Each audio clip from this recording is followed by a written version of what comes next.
Alrighty, so now we finally arrived to the camping site. We got all of our gear and our little trailer, and we got our little hunting chair there, ready to be chilled out, so to say. And we got coffee and everything we need. And yeah, now we can head on to the competition arena and see what's going on. Alrighty, so now we're here at the RMAC 2022. We got all of our pre-work done, and now we can just enjoy and go and see the sceneries here and go and do the final zeroing at the range, checking that our dopar is in condition, and then we'll just head on to the competition. You're now ready to place the targets. We need to start wrapping this up.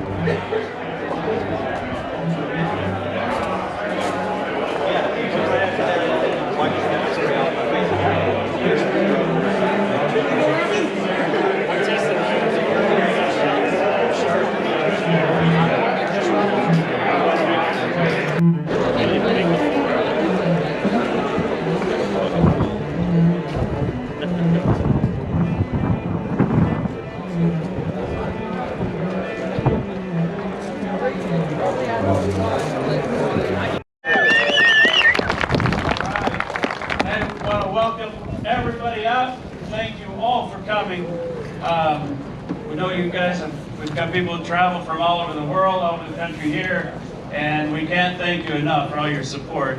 A few things we want to get started by first thanking our sponsors who make all this happen. So if you please give all of our sponsors a huge big round of applause.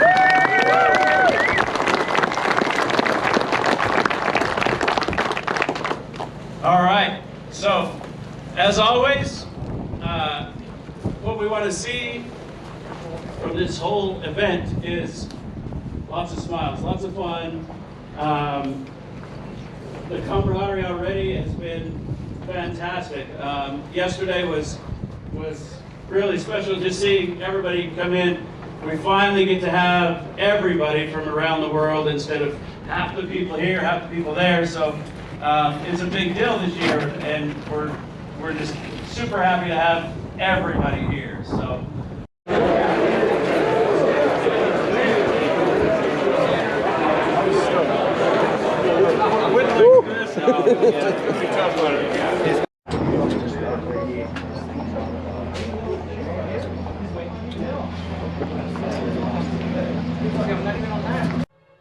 Okay, so we started out the competitions on the first day with the trickiest seat that I've ever shot in.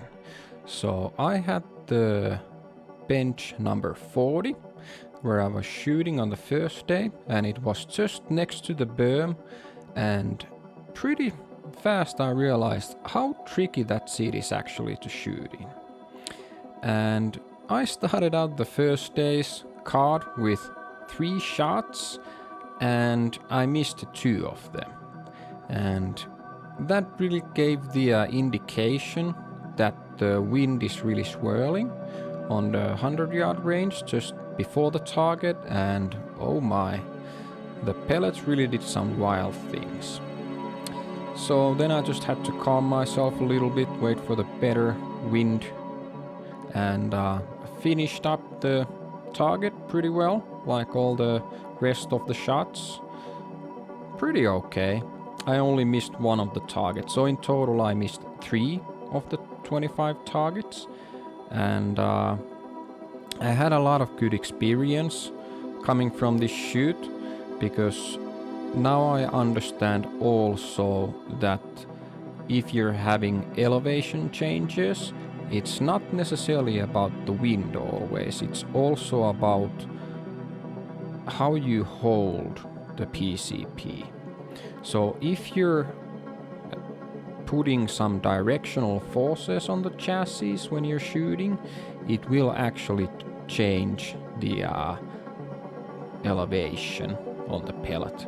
So let's say that you're putting too much cheek pressure on the gun, so you're pressing the actual chassis towards the backrest when you're firing the shot, it will change the POI quite significantly, or I mean the elevation quite significantly.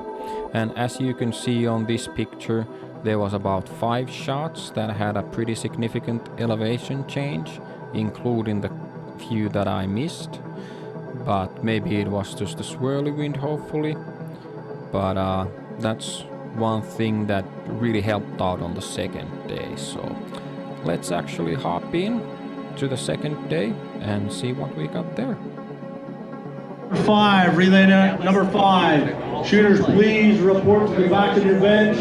Spectators, move to the back of the concrete pad with the ready line. And then I need you guys to cut the conversation down so we can get the safety break down going.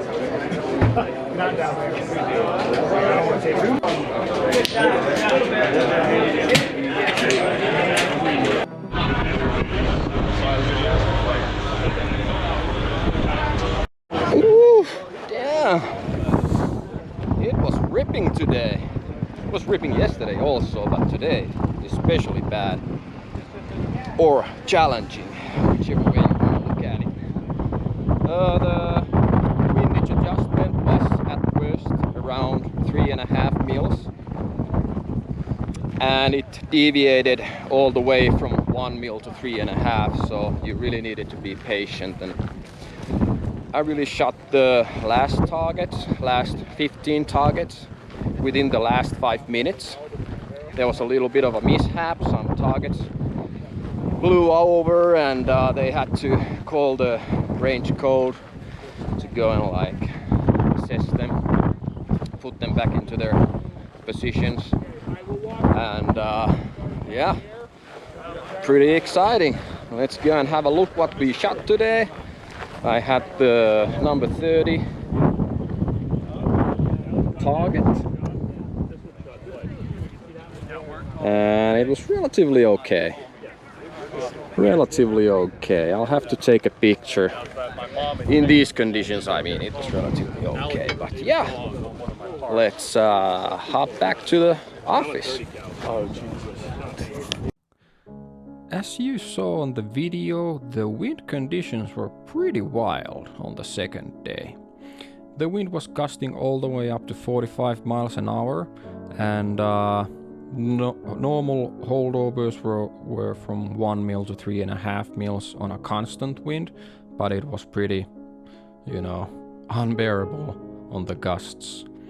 But as you can see on the picture, the first 15 shots went actually pretty well. I only missed one of the targets, and after the 15 shots there was a little bit of a lull on the competition because a few targets got knocked over, so they had to stop the relay for a little while and then continue. And as you can see on this picture, I did a pretty good sighter group, and I decided to go and start shooting the targets again, and I missed 2 out of 5 shots. So it was not the correct time to do that. I should have waited a little bit longer because I did better on the last row. And yeah, that's just one thing to keep in mind. You shouldn't wait for too long of a time. You still gotta be patient, but it's not worth to lose, you know, 16 to 20 points with a bad wind call. So that's just one thing to keep in mind. And elevation wise, it wasn't that bad, but on the last 10 shots you can really see the elevation changes also on the rows. But it is what it is. But I think I did pretty well still. I think I finished 4th or 5th on the relay, but the first day's missed shots really, you know, knocked me out of the finals. But regardless, I had a lot of fun and a lot of experiences. So let's hop back to the video. So as you saw, the second day was even more challenging than the first one. I have to say I'm relatively happy with the shooting that I did, considering the circumstances. And yeah, this is a very interesting sport, I have to say, and there's a lot of unknown variables on the shooting that you can't really, you know, take into consideration unless you have the experience. And even with experience, it's sometimes extremely challenging. But yeah, I had a lot of fun. I hope you guys had too a lot of fun watching this. And yeah, let's hop on to the office and wrap this thing up. Alrighty, so now we got our bench rest competition and PRS competition all done. We got very good experiences from it, and for the next year we will know a little bit more about how to shoot on the bench rest and what to do differently on the PRS style. And now it's just more training and everything, so yeah, I'll have to pack up all of my stuff and gear and head back to my home arena, which is Montana. So see you there.